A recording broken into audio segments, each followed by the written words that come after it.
Sa pagpapatuloy ng ating balitaan, sasampahan ng kasong paglabag sa Animal Welfare Act ang motorcycle rider na kumaladkad sa isang nakataling aso sa Calasiao, Pangasinan. Pero ang sospek may paliwanag sa insidente. Yan at ang iba pang mga rumarapidong balita mula sa probinsya, hatid ng iba't ibang istasyon sa ilalim ng MBC Media Group.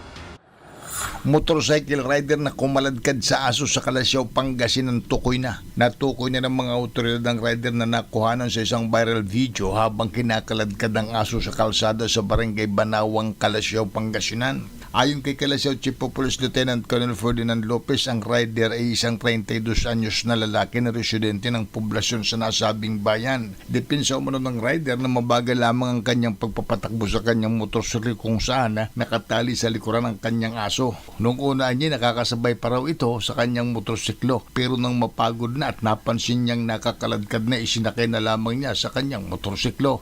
Ganun pa man, ayon kay Police Lieutenant Colonel Lopez, may pananagutan sa batas ang nasabing rider kaya inihanda nila ang kaso ng paglabag sa Republic Act 8485 o ang Animal Welfare Act of 1998 laban dito. Kinumpirma naman ng Calasiao Municipal Veterinary Office na sa kanilang pagsusuri sa aso'y nasa maayos itong kalagayan.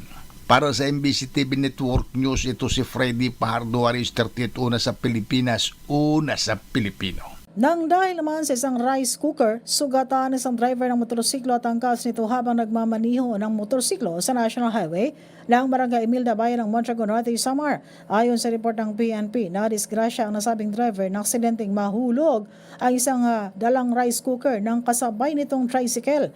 Ayon pa sa report ng kapulisan, magkasunod ang dalawang sasakyan, itong tricycle at motorsiklo. At pagdating sa lugar, aksidente na nahulog ang rice cooker na nasa tricycle at nahulog sa likuran na bahagi at nagpagulong-gulong sa kalsada.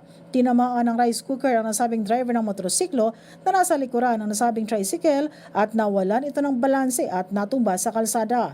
Ang nasabing driver at angkas nagtamo ng mga sugat sa katawan na agad na isinugod sa RH Mondragon. Samantala, nasa kustodiya naman ng pulisya ang dalawang sasakyan.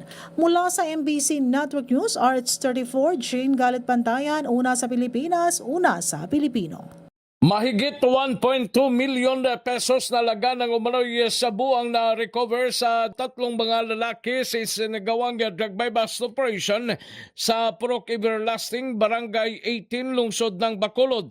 Ang mga sospek kinilala na si Romeo Gumban, 53 anyos, at Segundo Pasigado, 41 anyos, residente ng Purok Sirisa, Barangay 27 ng nasabing lungsod.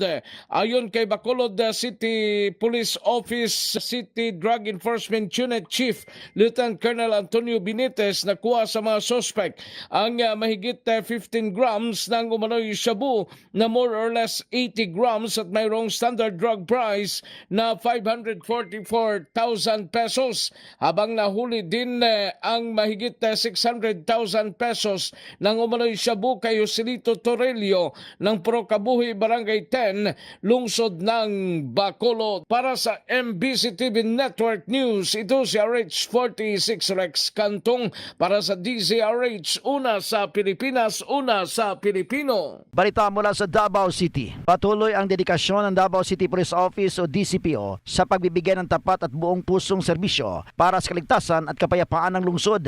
Sa ilalim ng pamumuno ni Police Colonel Hansel Marantan, Acting City Director, pinaigting ng DCPO ang kampanya kontra illegal na droga sa tulong ng aktibong suporta ng komunidad. Sa loob lamang ng 24 oras, matagumpay na naisagawa ang dalawang anti-illegal drug operations na nagresulta sa pagkahuli ng dalawang drug personalities at pagkakumpiska ng hinahinalang shabu na nagkakahalaga ng 291,040 pesos batay sa standard drug price.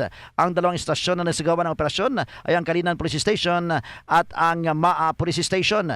Pinasalamatan din ng DCPO ang mga opisyal ng barangay, ang lokal na pamahalaan at ang mamamayang patuloy na nagbibigay ng impormasyon laban sa mga sangkot sa illegal na droga. Ayon sa DCPO, ang illegal na droga ay pangunahing dahilan sa paglaganap ng krimen sa ilang bahagi ng lungsod, kaya hindi titigil ang kanilang hanay sa pagsasagawa ng operasyon o pamatiyak ang mas ligtas na kapaligiran para sa lahat ng Davaoenyo. Para sa MBC TV Network News, ito si June Suter, una sa Pilipinas, una sa Pilipino.